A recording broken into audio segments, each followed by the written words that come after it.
السلام عليكم ورحمة الله وبركاته. بسم الله الرحمن الرحيم. الحمد لله رب العالمين، والصلاة والسلام على أشرف الأنبياء والمرسلين نبينا محمد وعلى آله وصحبه أجمعين. أما بعد.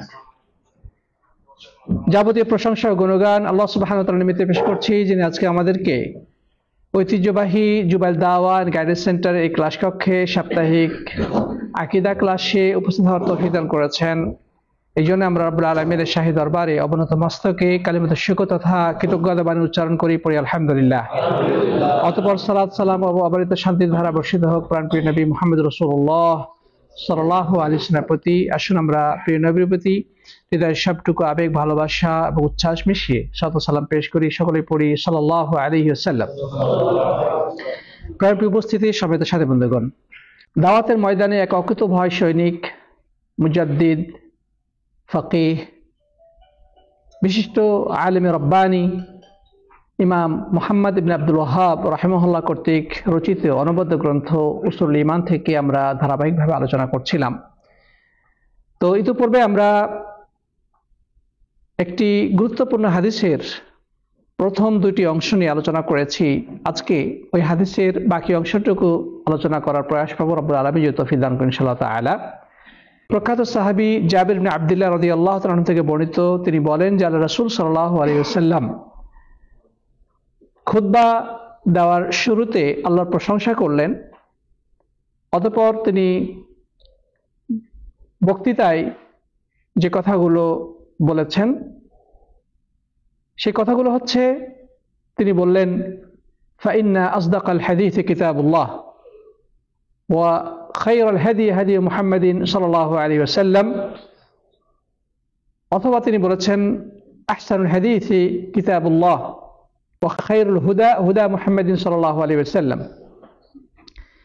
তিনি বলেছেন যে নিশ্চয় সবচেয়ে সুন্দর এবং সবচেয়ে উত্তম কথা হচ্ছে আল্লাহর কিতাব, এবং সর্বোৎকৃষ্ট গাইডেন্স বা দিক নির্দেশনা হচ্ছে প্রিয় নবী সাল্লাল্লাহু আলাইহি ওয়াসাল্লামের দিক নির্দেশনা। ওয়া শাররুল উমুরি মুহদাসাতুহা, আর সবচেয়ে নিকৃষ্ট বিষয় হচ্ছে দ্বীনের মধ্যে নবাবিষ্কৃত বিষয়সমূহ। ফাইন্না কুল্লা মুহদাসাতিন বিদআহ ওয়া কুল্লা বিদআতিন দালালাহ, আর দ্বীনের মধ্যে নবাবিষ্কৃত প্রত্যেকটি জিনিস হচ্ছে বিদআত, আর প্রত্যেকটি বিদআত হচ্ছে ভ্রষ্টতা। সুনান নাসাইর অন্য বর্ণনায় রয়েছে ওয়া কুল্লু দালালাতিন ফিন্নার, আর প্রত্যেকটি ভ্রষ্টতা বা গুমরাহে পরিণতি হচ্ছে জাহান্নাম। সাথী বন্ধুগণ, আমরা আল্লাহর কিতাব নিয়ে ইতিপূর্বে আলোচনা করেছি।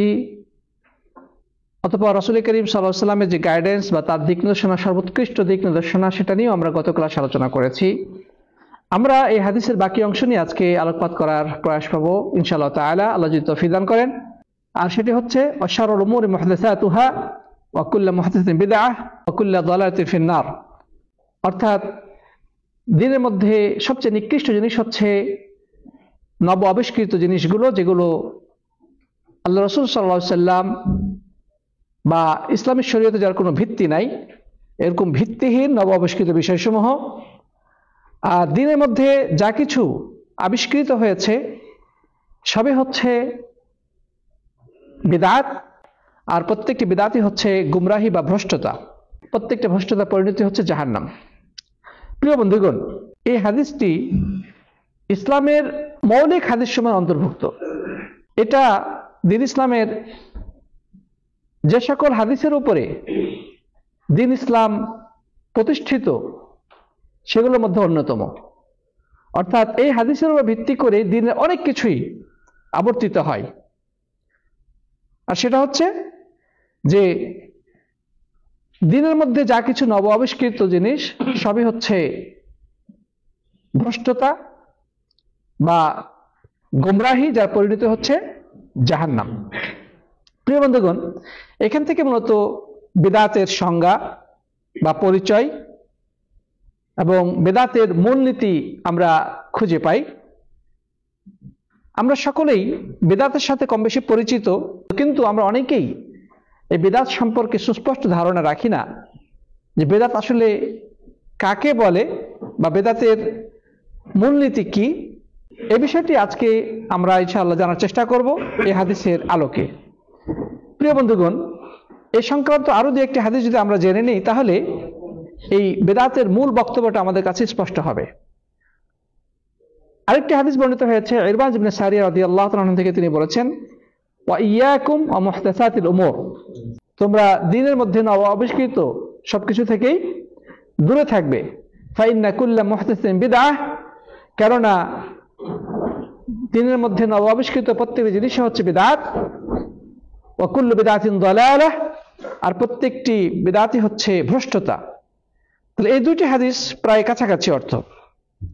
আরেকটি হাদিস রয়েছে যেটি সহিহ বুখারীতে বর্ণিত হয়েছে, বর্ণনা করেছেন মা'জুরনে আয়েশা রাদিয়াল্লাহু তাআলা আনহা, তিনি বলেছেন যে মান আহদাসা ফি আমরিনা হাযা মা লাইসা মিনহু ফাহুয়া রাদ্দুন, যে কোনো ব্যক্তি যদি আমাদের এই বিষয়ে অর্থাৎ দ্বীন বা শরীয়তের বিষয়ে নতুন কোনো কিছু আবিষ্কার করে তাহলে সেটা অবশ্যই পরিত্যাজ্য। অন্য একটি বর্ণনা রয়েছে মান আমিলা আমালান লাইসা আলাইহি আমরুনা ফাহুয়া রাদ্দুন, যে ব্যক্তি এমন কোন আমল করলো যেটা এই দ্বীনের অন্তর্ভুক্ত নয় সেটা পরিত্যাজ্য।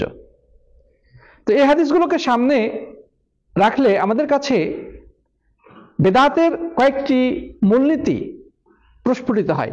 এই হাদিসগুলোকে পর্যালোচনা করে সম্মানিত উলামায়ে কেরাম তিনটি শর্ত উল্লেখ করেছেন। এই তিনটি শর্তের আলোকে বেদাত নির্ধারিত হবে। এক নম্বর হচ্ছে আল ইহদাস, মানে নতুন আবিষ্কার। দুই নম্বর শর্ত হচ্ছে যে সেই নতুন আবিষ্কৃত জিনিসটা হবে দ্বীনের মধ্যে, শরীয়তের মধ্যে।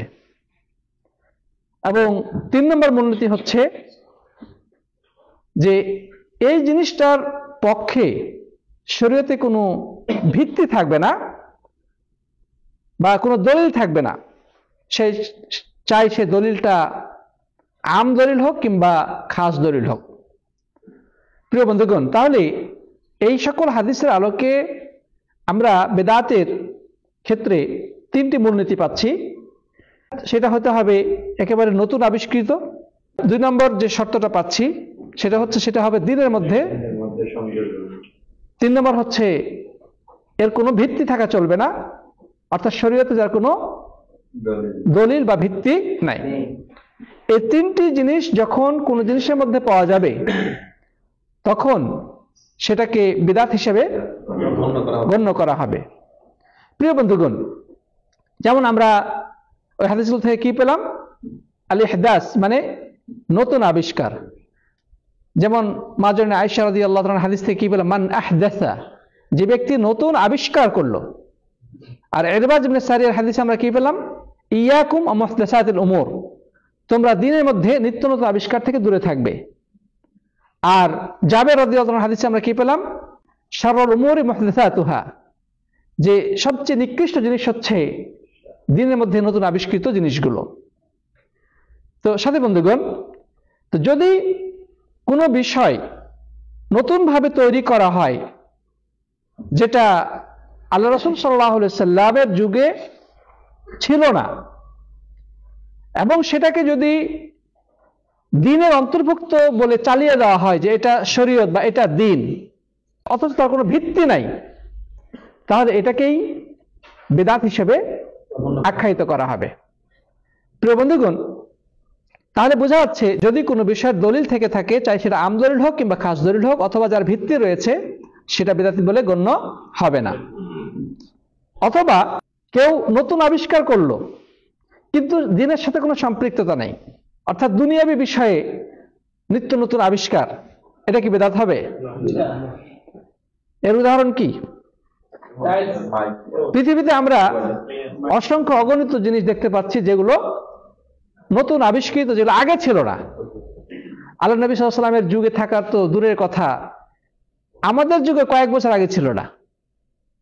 অর্থাৎ যুগ পরম্পরায় আল্লাহ সুবহানাহু ওয়া তাআলা মানুষকে যে জ্ঞান, গরিমা, মেধা এবং যোগ্যতা দিয়েছেন, সে আলোকে তারা বিভিন্ন ধরনের বিভিন্ন কিছু আবিষ্কার করেছে যেগুলোর সাথে দিনের কোনো সম্পর্ক নাই। এগুলো কি বেদাত হবে? বেদাত হবে না। যেমন আমাদের ডানে বামে সামনে পিছনে যা কিছু দেখছি অধিকাংশই নতুন কিছু, যেগুলো রাসূল করিম সাল্লাল্লাহু আলাইহি ওয়াসাল্লাম বা সাহাবীদের যুগে ছিল না। আধুনিক যত আবিষ্কার আমরা চোখে দেখতে পাই, যেমন হজে আসার জন্য হাজিরা ফ্লাইটে আসে, তারপরে গাড়িতে আরোহণ করে, আমরা আজান দেওয়ার জন্য মাইক ব্যবহার করি, আমরা সময় দেখার জন্য ঘড়ি ব্যবহার করি, আমরা বক্তব্য দেওয়ার জন্য এই যে এখন আধুনিক টেকনোলজি, ইন্টারনেট, মোবাইল বা সোশ্যাল মিডিয়া, ফেসবুক ইত্যাদি ব্যবহার করছি। এরকম লক্ষ লক্ষ জিনিস রয়েছে যেগুলো নব আবিষ্কৃত, যেগুলোর সাথে দিনের ন্যূনতম কোনো সম্পর্ক নাই। এগুলো কি বেদাত? এগুলা বেদাত নয়। আমাদের সমাজে কিছু মূর্খ মানুষ রয়েছে যারা বেদাতের আলোচনা শুনলেই তারা লাফ দিয়ে উঠে বলে, তাহলে তোমরা এই যে ফেসবুকে কথা বলতেছো, লেখালেখি করতেছো, এটা বেদাত। তোমরা মাইকে আজান দিচ্ছ, এটা বেদাত। তোমরা গাড়িতে চড়তেছো, এটা বেদাত। তারা বলে কি না? এটা হচ্ছে দিন সম্পর্কে অজ্ঞতার পরিচয়। তারা যে দিন সম্পর্কে কোনো জ্ঞানই রাখে না, বা বেদাত কাকে বলে এই সম্পর্কে তাদের ন্যূনতম ধারণা নাই, তারই প্রমাণ বহন করে। নাহলে দুনিয়াবী বিষয় তারা উদাহরণ দিত না যে এটা বেদাত। প্রিয় বন্ধুগণ, আমরা যেটা বলেছি যে তিনটি শর্ত থাকতে হবে, তবেই বেদাত হবে। সেটা নতুন আবিষ্কৃত হতে হবে, দিনের সাথে সম্পৃক্ত হবে, এবং যার কোনো ভিত্তি থাকা চলবে না। যদি ভিত্তি থাকে তখন সেটা কি হবে না? বেদাত হবে না। অথবা যদি দিনের সাথে সম্পৃক্ত না হয় সেটাও বেদাত হবে না। প্রিয় বন্ধুগণ, আল্লাহ নবী সাল্লাল্লাহু আলাইহি সাল্লাম তার মাধ্যমে দিন পূর্ণতা পেয়েছে, এর মধ্যে কোনো সন্দেহ আছে? আল্লাহ তাআলা কোরআনে কি বলেছেন? আল ইয়াউমা আকমালতু লাকুম দীনাকুম ওয়া আতমামতু আলাইকুম নি'মাতি ওয়া রাদিতু লাকুম ইসলাম দীনা। আরাফার ময়দানে আল্লাহ নবী সাল্লাল্লাহু আলাইহি সাল্লাম যখন অবস্থান করছিলেন তার হজের সময়, তখন এই আয়াতটি নাজিল হয়। আল্লাহ তাআলা এই আয়াতের মধ্যে কি বলছেন? যে আজ তোমাদের জন্য তোমাদের দিনকে পূর্ণতা দান করলাম এবং আমার নিয়ামতের পরিসমাপ্তি ঘটালাম, এবং তোমাদের জন্য মনোনয়ন করলাম দিন হিসেবে ইসলামকে। তাহলে ইসলাম পরিপূর্ণ, আল্লাহ সুবহানাহু ওয়া তাআলা এই দিন ইসলামকে পরিপূর্ণ দান করেছেন। এর মধ্যে এতটুকু ঘাটতি রাখা হয় নাই। আল্লাহ নবী সাল্লাল্লাহু আলাইহি সাল্লাম বিদায় হজ্জে লক্ষাধিক সাহাবীর সামনে দাঁড়িয়ে বক্তব্য দেওয়ার সময় বললেন, আলা হাল বাল্লাগত, আলা হাল বাল্লাগত, যে আমি কি আপনাদের কাছে পৌঁছে দিয়েছি? আমার উপর যে দায়িত্ব অর্পিত হয়েছিল, আল্লাহর পক্ষ থেকে আমাকে যে রিসালাতের গুরুভার দেওয়া হয়েছিল, আমি কি আপনাদের কাছে সেটা পৌঁছে দিয়েছি? তখন সাহাবীগণ সমস্বরে বললেন, অবশ্যই আপনি পৌঁছে দিয়েছেন হে আল্লাহর রাসূল। তখন তিনি আঙ্গুল উপরে ইশারা করে বললেন, আল্লাহুম্মা আশহাদ, আল্লাহুম্মা আশহাদ, আল্লাহুম্মা আশহাদ। হে আল্লাহ আপনি সাক্ষী থাকুন, হে আল্লাহ আপনি সাক্ষী থাকুন, হে আল্লাহ আপনি সাক্ষী থাকুন। আমার সামনে যারা উপস্থিত তারা আমার দায়িত্ব পালনের ব্যাপারে সাক্ষ্য দিচ্ছে যে আমি আমার দায়িত্ব পালন করেছি। এরপরে সাহাবীদেরকে উদ্দেশ্য করে তিনি বললেন, ফালিয়ুবাল্লিগু শাহিদুল গায়বা, আজকে তোমরা যারা উপস্থিত আছো, তোমরা যারা উপস্থিত হতে পারে নাই তাদের কাছে পৌঁছে দিবে। তোমাদের কাজ হচ্ছে পৌঁছে দেওয়া। প্রিয় বন্ধুগণ, সাহাবায়ে কেরাম আল্লাহ নবী সাল্লাল্লাহু আলাইহি ওয়াসাল্লামের সেই বার্তাকে, আল্লাহ নবী সাল্লাল্লাহু আলাইহি ওয়াসাল্লাম সেই আহ্বানকে তারা পৌঁছে দিয়েছেন পরবর্তী প্রজন্মের কাছে, এবং সেই ধারাবাহিকতা চলতে চলতে আজকে আমরা সেই ইসলামের কথাগুলো শুনতে পাচ্ছি। আমরাও চেষ্টা করছি তাদের সুরে সুর মিলিয়ে বলতে যে আপনারা যারা দিনের কথা জানবেন, শুনবেন, বুঝবেন, আপনাদের দায়িত্ব হচ্ছে অন্যদের কাছে সেগুলো পৌঁছে দেওয়া। আলেমদের দায়িত্ব হচ্ছে ছাত্রদের কাছে পৌঁছে দেওয়া, ছাত্ররা তার পরবর্তী প্রজন্মের কাছে পৌঁছাবে, যারা উপস্থিত শ্রোতা তারা সাধারণ যারা উপস্থিত হতে পারে তাদের কাছে পৌঁছে দিবে। এই পৌঁছানোর ধারা পরম্পরা যতদিন বাকি থাকবে ততদিন পর্যন্ত এই দিন ইসলাম অবিকল অবস্থায় বিদ্যমান থাকবে। আর এই ধারা যদি বন্ধ হয়ে যায় তাহলে ধীরে ধীরে এই দিন ইসলামের গতিধারা শ্লথ হয়ে যাবে, দুর্বল হয়ে যাবে। এক সময় সেটা মানুষের কাছে একটা অপরিচিত দিনে পরিণত হবে। আল্লাহ নবী সাল্লাল্লাহু আলাইহি সাল্লাম এবার সতর্ক করে দিয়েছেন যে বাদা আল ইসলাম গরিবা ওয়া সায়াউদু কামা বাদা ফাতুবা লিল গুরাবা। দিন ইসলাম যখন শুরু হয় তখন খুবই অপরিচিত ছিল, কেউ বুঝতো না, কেউ চিনতো না, কেউ জানতো না। আর যারা দিন ইসলাম ফলো করতো তারাও ছিল খুবই নগণ্য, গুটি কয়েক মানুষ। আবার এমন সময় আসবে যে কিয়ামতের আগে দিন ইসলামটা মানুষের কাছে অপরিচিত হয়ে যাবে। মানুষ এই দিন ইসলাম বুঝবে না, চিনতে পারবে না, দিনের কথা শুনলে বলবে এটা নতুন কিছু। এবং যারা দিন পালন করবে সমাজের মধ্যে তাদের সংখ্যা হবে খুবই অপ্রতুল, তারা খুবই কম সংখ্যক মানুষ দিন ইসলামকে সঠিকভাবে পালন করবে। আল্লাহ রাসূলের হাদিস শুনলে তারা বলবে কি অদ্ভুত অদ্ভুত হাদিস বলতেছো, কোনোদিন তো শুনি না এগুলা কথা। কিন্তু যারা সে অবস্থাতেও দিন ইসলামকে শক্তভাবে ধরে থাকবে আল্লাহ নবী সাল্লাল্লাহু আলাইহি ওয়াসাল্লাম তাদের সুসংবাদ দিয়েছেন যে ফাতুবা লিল গুরাবা। ওই সময় যারা দিন ইসলামকে ফলো করবে মানুষের মধ্যে অপরিচিত অবস্থাতেই, মানুষের কাছে বেশি তাদের পরিচিতি থাকবে না, তারপরে যারা দিন ইসলামকে শক্তভাবে আঁকড়ে ধরে থাকবে তাদের জন্য রয়েছে সুসংবাদ। আমরা সেই সকল সুসংবাদ প্রাপ্ত দলভুক্ত হতে চাই কিনা? যদি আমরা তাদের দলভুক্ত হতে চাই তাহলে আমাদের কর্তব্য হবে আল্লাহর দ্বীনকে যে কোনো পরিস্থিতিতে মজবুতভাবে ধারণ করা, আল্লাহ রাসূলের সুন্নাহকে শক্ত হাতে ধারণ করা, আল্লাহ রাসূল সাল্লাল্লাহু আলাইহি ওয়াসাল্লামের আদর্শকে নিজেদের জীবনে বাস্তবায়ন ঘটানো। যদিও সমাজের মানুষ তার দিকে অন্য চোখে তাকাবে, কেউ চোখ রাঙানি দিবে, কেউ কটু কথা বা বাজে মন্তব্য করে তার অন্তরকে ভেঙে চৌচির করে দেওয়ার চেষ্টা করবে, পদে পদে বাধা সৃষ্টি করা হবে, তারপরেও সে মজবুতভাবে আল্লাহর দ্বীনকে আঁকড়ে ধরে থাকবে, রাসূলের সুন্নাহর উপরে নিজের জীবনকে পরিচালনা করবে। যদি এমনটা কেউ করতে পারে তবে তারাই হচ্ছে সৌভাগ্যবান, তারাই আল্লাহ নবী সাল্লাল্লাহু আলাইহি ওয়াসাল্লামের ভাষায় সুসংবাদ প্রাপ্ত। সুবহানাল্লাহ। প্রিয় বন্ধুগণ, কিয়ামতের আগে এমন একটি সময় আসবে আল্লাহ নবী সাল্লাল্লাহু আলাইহি ওয়াসাল্লাম বলেছেন যে দিন ইসলামকে ধরে রাখা এতটাই কঠিন হবে যেভাবে জ্বলন্ত আঙ্গার হাতের মুঠোতে ধরে রাখা কষ্টসাধ্য। একটা জ্বলন্ত কয়লা যদি আপনি হাতে ধরে থাকেন সেটাকে ধরা সম্ভব না, খুবই কঠিন। এর থেকেও বেশি কঠিন হবে দিন ইসলামকে মেনে চলা, এমন একটা সময় আসবে। প্রিয় বন্ধুগণ, অতএব সেই বৈরী পরিবেশের জন্য আমাদেরকে প্রস্তুত থাকতে হবে। যদিও এখনো নানাভাবে যারা সুন্নাহ পালনকারী তারা নিগ্রহের শিকার হচ্ছে, অপবাদের শিকার হচ্ছে, নানাভাবে জুলুম নির্যাতন করা হচ্ছে, কিন্তু এখনো সে পরিস্থিতি আসে নাই। এখনো আলহামদুলিল্লাহ দিনে হকের কথা বলা যায়, এখনো কোরআন সুন্নাহর কথাগুলো মানুষ শুনছে, মানুষ আমল করার চেষ্টা করছে। কিন্তু কিয়ামতের আগে এমন একটা সিচুয়েশন চলে আসবে। প্রিয় বন্ধুগণ, তো আমরা আবার ফিরে যাই সে বিদআতের আলোচনায় যে দিন ইসলাম পরিপূর্ণের মধ্যে আল্লাহ নবী সাল্লাল্লাহু আলাইহি ওয়াসাল্লাম কোনো ত্রুটি বিচ্যুতি রেখে যান নাই, কমতি রেখে যায় নাই।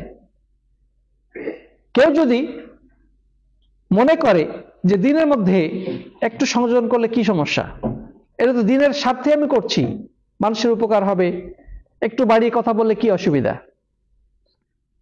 তাহলে এ ব্যাপারে উলামায়ে কেরাম কি বলেছেন? যে ব্যক্তি বলবে যে দিনের মধ্যে নতুন কিছু সংযোজনের প্রয়োজন আছে, সে যেন আল্লাহ নবী সাল্লাল্লাহু আলাইহি ওয়াসাল্লামের উপরে অভিযোগ দায়ের করলো যে তিনি দিন ইসলামকে পরিপূর্ণ রেখে যান নাই, ওই ব্যক্তি এসে পরিপূর্ণতা দান করলো, নাউজুবিল্লাহ। অথবা সে রাসূলকে যেন সে এই অপবাদ দিল যে তিনি তার দায়িত্ব পালনের ক্ষেত্রে খেয়ানত করেছেন, নাউজুবিল্লাহ। তিনি দায়িত্ব যথাযথভাবে পালন করেন নাই। এখন ওই হুজুর, ওই বক্তা, ওই ইমাম, ওই লেখক, ওই গবেষক, উনি এসে দিনটাকে পূর্ণতা দিল, নাউজুবিল্লাহ। তো দিন ইসলাম হচ্ছে কমপ্লিট, একটু বাড়ানোর কোনো সুযোগ নাই, কমানোরও কোনো সুযোগ নাই। যে জায়গা থেকে সুন্নাহ উঠে যায় সেখানে বিদআত ঢুকে পড়ে। অতএব প্রিয় বন্ধুগণ, আমাদেরকে বিদআতের ব্যাপারে সর্বোচ্চ সাবধানতা অবলম্বন করতে হবে। আলহামদুলিল্লাহ, অধিকাংশ মানুষের মধ্যেই ইখলাস পাওয়া যায়, যারা দিনের জন্য কাজ করছে, দিনের জন্য মেহনত করছে। বেশিরভাগ মানুষের মধ্যেই সেই ইখলাসটা রয়েছে যে আমি আল্লাহ সন্তুষ্টির জন্য এই কাজগুলো করছি। কিন্তু রাসূল করিম সাল্লাল্লাহু আলাইহি ওয়াসাল্লামের অনুসরণের প্রশ্নে কিন্তু অধিকাংশ মানুষ ধরা খেয়ে যাচ্ছে। উলামায়ে কেরাম উল্লেখ করেছেন, যে কোনো ইবাদত কবুল হওয়ার জন্য অবশ্যই দুইটি শর্ত থাকা অপরিহার্য। এক নম্বর শর্ত কি? আল ইখলাসু লিল্লাহ, আল্লাহর সন্তুষ্টির জন্য সেই ইবাদতটি করতে হবে। দুনিয়ার কোনো স্বার্থ, দুনিয়ার কোনো উদ্দেশ্য তার সাথে সম্পৃক্ত থাকা চলবে না। যদি ইখলাসের ত্রুটি হয় তাহলে সেই ইবাদতটা শিরকে আসগর বা ছোট শিরকে রূপান্তরিত হবে, সেটা রিয়ায় পরিণত হবে। আর রিয়া মানে হচ্ছে ছোট শিরিক। তো কেউ যদি দুনিয়া পাওয়ার স্বার্থে আল্লাহর সন্তুষ্টির পরিবর্তে মানুষের সন্তুষ্টি অর্জন, মানুষের প্রশংসা কুড়ানো, অথবা দুনিয়ার কোনো স্বার্থ লাভের আশায় কোনো যদি ইবাদত করে, তাহলে সেটা হচ্ছে রিয়া। আর রিয়াকে বলা হয় শিরকে আসগর। আল্লাহ নবী সাল্লাল্লাহু আলাইহি ওয়াসাল্লাম সাহাবীদেরকে উদ্দেশ্য করে বললেন, তোমাদের কাছে আমার সবচেয়ে যে জিনিসটি ভয়ের, সেই জিনিসটি হচ্ছে যে ছোট শিরিক। আমি তোমাদের ব্যাপারে ছোট শিরিককে সবচেয়ে বেশি ভয় করি। সাহাবাগণ বললেন, যে আল্লাহ, ছোট শিরিক কি? তিনি বললেন, আর রিয়া মানে মানুষের প্রশংসা পাওয়া, মানুষকে দেখানো, প্রদর্শন ইচ্ছা, এই জিনিসটা আমার কাছে সবচেয়ে বেশি ভয়ের কারণ।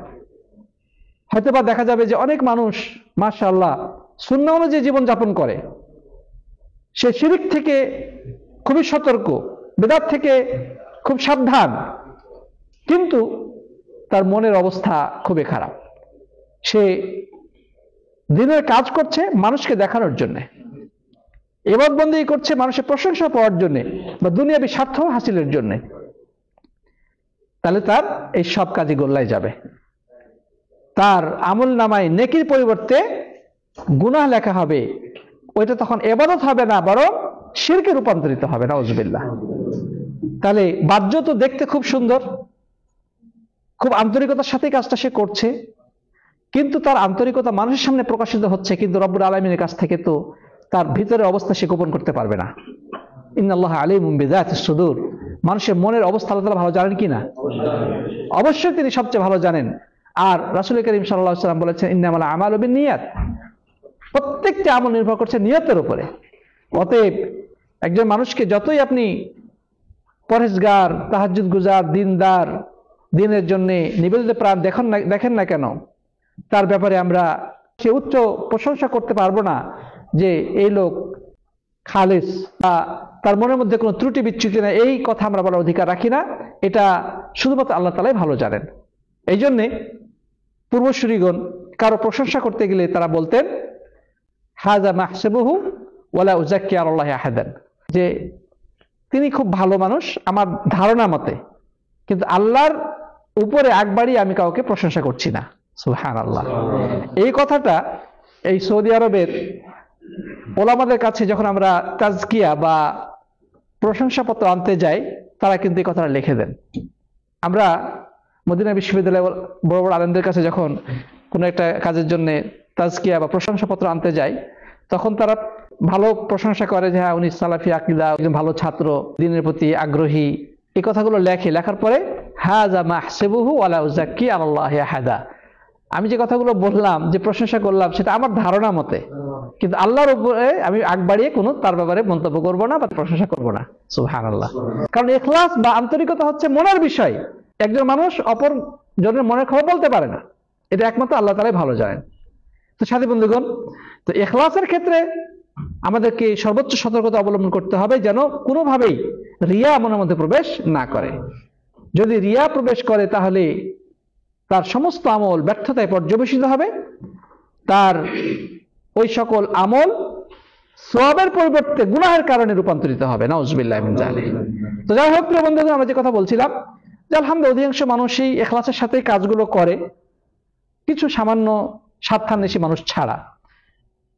কিন্তু ইবাদত কবুলের যে দ্বিতীয় শর্ত, সেই প্রশ্নে কিন্তু অনেক মানুষ ফেঁসে যায়, আর সেটা হচ্ছে মুতাবাআতু রাসূলিল্লাহ সাল্লাল্লাহু আলাইহি ওয়াসাল্লাম, আল্লাহ রাসূলের অনুসরণ। আর যখনই আপনি যে কোনো ইবাদত করবেন রাসূলের তরিকা অনুযায়ী, সেটাই হচ্ছে সুন্নাহ, সেটাই হচ্ছে সঠিক। আর যখনই এমন ইবাদত করবেন যে ইবাদতের ব্যাপারে রাসূলের কোনো সুন্নাহ নাই বা রাসূলের পক্ষ থেকে নির্দেশনা নাই, সেটা দেখতে যতই সুন্দর হোক না কেন, যতই আকর্ষণীয় হোক না কেন, সেটা কিন্তু সুন্দর নয়, সেটা হচ্ছে শাররুল উমুর, সবচেয়ে নিকৃষ্ট জিনিস। সেটা একেবারে অনর্থক, পণ্ডশ্রম। মানে আপনি ইবাদত করলেন ঠিকই, ইখলাসের সাথে আপনি কাজটা করেছেন, আন্তরিকতার কোনো অভাব ছিল না, কিন্তু রাসূলের তরিকা যেখানে অনুপস্থিত, সেই ইবাদত আর ইবাদত বলে গণ্য হবে না, এটা পণ্ডশ্রম হবে, অর্থাৎ ওই করা না করা এক সমান। প্রিয় বন্ধুগণ, তাহলে এই দুইটি শর্ত আমাদের প্রত্যেক ইবাদতের মধ্যে থাকা অপরিহার্য। আমি 2 রাকাত নামাজ পড়ব, 2 রাকাত নামাজের শুরু থেকে নিয়ে শেষ পর্যন্ত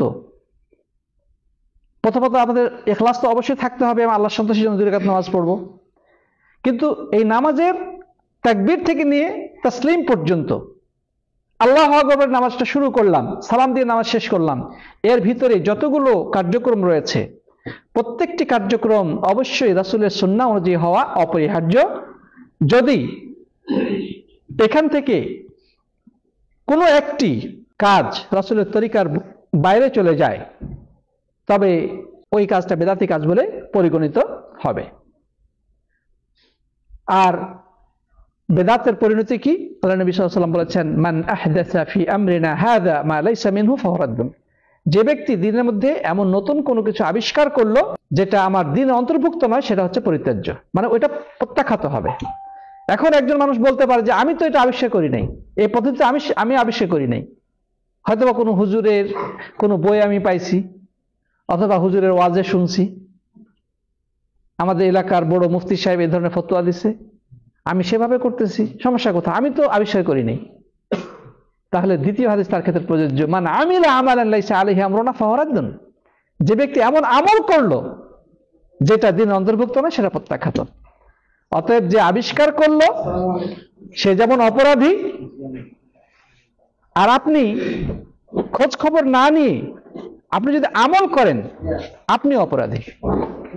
তবে মানুষ সব জানতা নয়, মানুষের ভুল হতেই পারে। যখনই তার কাছে এটা স্পষ্ট হবে যে এই আমলটা সুন্নাহ অনুযায়ী হয় নাই, রাসূলের তরিকা অনুসরণ করা হয়নি, তখনই তার জন্য আবশ্যক হচ্ছে আল্লাহর কাছে ইস্তিগফার করা, ক্ষমা চেয়ে নেওয়া এবং সহিহ সুন্নাহ অনুযায়ী আমল করা। জীবনের যে কোনো পর্যায়ে সেটা হোক না কেন, আল্লাহর কাছে কেউ যদি ইস্তিগফার করে, খাঁটি অন্তরে তওবা করে নাই, অতীতে যত ভুল ভ্রান্তি তার দ্বারা ঘটেছে, জেনে হোক কিংবা না জেনে হোক, আল্লাহ তাআলা সেটা কি করে দিবেন? মাফ করে দিবেন। বরং আল্লাহ তাআলা তার এই অজানা ভুলের কারণে যখন সে তওবা করে খাঁটি পথে চলে আসবে, অতীতের গুনাহগুলোকে তিনি নেকিতে রূপান্তরিত করে দেবেন। সুবহানাল্লাহ। তো সাথী বন্ধুগণ, লাস্টে যে কথাটা বলা হয়েছে যে প্রত্যেকটি বেদাতের পরিণতি হচ্ছে জাহান্নাম। বেদাত হচ্ছে একটা ভেজাল পণ্যের নাম, নকল পণ্যের নাম। বাজারে দোকানে সাজিয়ে রাখা হয়েছে নানা ধরনের পণ্য, দেখতে মাশাআল্লাহ সব সেম সেম, কিন্তু এর মধ্যেই কোনো কোনো পণ্য নকল বা ভেজাল, যেটা দেখতে ওই আসল ব্র্যান্ডেড পণ্যের মতোই। ওই পণ্য যদি আপনি ব্যবহার করেন, তাহলে আপনার নানা ধরনের ক্ষয়ক্ষতির সম্ভাবনা রয়েছে, বড় ধরনের দুর্ঘটনা ঘটার সম্ভাবনা আছে। আপনি সেটা যদি খান, আপনার অসুখ বিসুখ হওয়ার সম্ভাবনা আছে। আপনি ব্যবহার করেন, আপনার ত্বকের সমস্যা হওয়ার সম্ভাবনা আছে। অর্থাৎ যখন আপনি নকল পণ্য ব্যবহার করবেন, সেটা আপনার জীবন, জীবিকা, আপনার নিরাপত্তা সবকিছুর জন্য বড় ধরনের বিপর্যয়ের কারণ ঘটতে পারে। দিনের মধ্যে বেদাতের উদাহরণটা অনেকটা এরকম। দেখতে খুব সুন্দর, চকচকে, ঝকঝকে, দাড়ি, টুপি, বুজুর্গানে দিন, কোরআন হাদিসের কথা দিয়ে তারা মানুষকে খুব আকর্ষণীয় ভাষায় বলতেছে, কিন্তু সেটা আল্লাহ রাসূল সাল্লাল্লাহু আলাইহি ওয়াসাল্লামের তরিকার বাইরের জিনিস, ওইটা আল্লাহ রাসূলের হাদিস পরিপন্থী জিনিস, এটা ইসলাম পরিপন্থী জিনিস, হাদিস দ্বারা সাব্যস্ত হয়নি, মিথ্যা, বানোয়াট, কিচ্ছা কাহিনী, গল্প গুজব, এটা ওই সমস্ত ভেজাল পণ্যের মতো। তাহলে একজন মিথ্যাবাদী বক্তা যেভাবে খুব আকর্ষণীয় ভাষায় মানুষকে, বাজারে দেখবেন কিছু হকার আছে, একেবারে থার্ড ক্লাস জিনিসকে মানুষের সামনে এমনভাবে উপস্থাপনা করে, মানুষ পকেট থেকে টাকা বের করে ওই জিনিসটা কিনে বাড়িতে নিয়ে যায়। এরপরে দেখবে যে আরে কি কিনে নিয়ে আসলাম এটা। কথার ছলচাতুরি, মানে কথার যে সৌন্দর্য বা তার শৈল্পিকতা, বাগ্মিতা, এই কারণে মানুষ মুগ্ধ হয়ে এই জিনিসটা কিন্তু কিনে নিয়ে বাজার থেকে কিনে নিয়ে বাড়িতে যে সেটা ব্যবহার করছে এবং সে ঠকে গেছে। তো আমাদের দেশে এক শ্রেণীর বক্তা রয়েছে যাদের বাক চতুরতা বা বাকপটুতা, সুন্দর ভাষার ব্যবহার, আকর্ষণীয় ভাষা উপস্থাপনা মানুষকে বিমুগ্ধ করে দেয়। মানুষ মনে করে এটাই বুঝি দিন। এরা হচ্ছে দিনের নামে হকার, যারা এই ভেজাল পণ্য সুর দিয়ে আকর্ষণীয় ভাষায় তারা মানুষের কাছে বিক্রয় করে চলে গেল।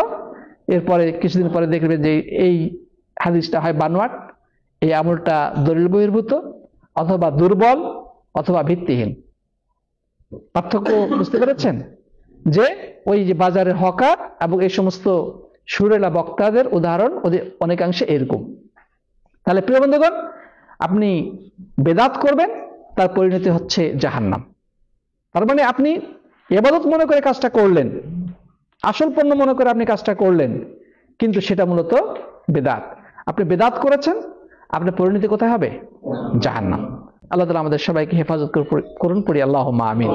সাথে বন্ধুগণ, তাহলে এই হাদিসের আলোকে আমরা মূল সারাংশে কথাই বলতে চাই যে আমাদেরকে খুবই সতর্কতা অবলম্বন করতে হবে। দুনিয়াতে চতুর্দিকেই ভেজাল। কেউ আপনার নামে, কেউ আপনার কাছে লম্বা দাড়ি নিয়ে এসে ভেজাল পণ্য বিক্রি করে চলে যাবে, মাথায় টুপি লাগিয়ে জুব্বা পরে এসে ভেজাল পণ্য বিক্রি করবে। আপনি যদি একটু অসচেতন হন, আপনি কিন্তু ঠকে যাবেন। অতএব আমরা দিন গ্রহণের ক্ষেত্রে তার থেকে বেশি সতর্কতা অবলম্বন করব, যেভাবে আমরা বাজার থেকে পণ্য কেনার ক্ষেত্রে সতর্কতা অবলম্বন করি। কারণ বাজারের পণ্যের ক্ষতিকারিতা হয়তো সাময়িক, কিন্তু দিনের ক্ষতিকারিতা অনেক ভয়াবহ এবং ব্যাপক। প্রিয় বন্ধুগণ, বেদাতের সংজ্ঞার ব্যাপারে সারাংশ এতটুকুই বলতে পারি যে মা উহদিসা ফি দীনিল্লাহ ওয়া লাইসা লাহু আসলুন আমুন ওয়ালা খাসুন ইয়াদুল্লু আলাইহি। বেদাত হচ্ছে আল্লাহর দ্বীনের ভিতরে নব আবিষ্কৃত জিনিস, যার কোনো ভিত্তি নেই, ভিত্তিতে চাই আম হোক কিংবা খাস হোক। অথবা অন্যভাবে বলতে গেলে মা উহদিসা ফি দ্বীনি মিন গায়রি দালিলিন, দলিল বহির্ভূতভাবে দ্বীনের মধ্যে যে জিনিসটি নতুনভাবে আবিষ্কার করা হয়েছে সেটাই হচ্ছে বেদাত। সেটাই কি? বেদাত। আল্লাহ যেন আমাদের সবাইকে বেদাত সম্পর্কে আরো বেশি জানার, বুঝার এবং সচেতন হওয়ার তৌফিক দান করুন, পড়ি আল্লাহুম্মা আমিন। আল্লাহ যেন আমাদেরকে রাসূল করিম সাল্লাল্লাহু আলাইহি ওয়াসাল্লামের রেখে যাওয়া বিশুদ্ধ সুন্নাহর আলোকে ইবাদত বন্দেগী এবং জীবনের সকল কার্যক্রম বাস্তবায়ন করার তৌফিক দান করে, আল্লাহুম্মা আমিন। আল্লাহ যেন আমাদেরকে সবসময় তার সন্তুষ্টি পথে অবিচল রাখেন, আমরা পড়ি আল্লাহুম্মা আমিন। আল্লাহ রাব্বুল আলামিন সবাইকে কবুল করুন, আল্লাহুম্মা আমিন। হাযা ওয়া সাল্লাল্লাহু আলা নবিয়িনা মুহাম্মদ ওয়া আলা আলিহি ওয়া সাহবিহি আজমাইন। আসসালামু আলাইকুম ওয়া রাহমাতুল্লাহি ওয়া বারাকাতুহু।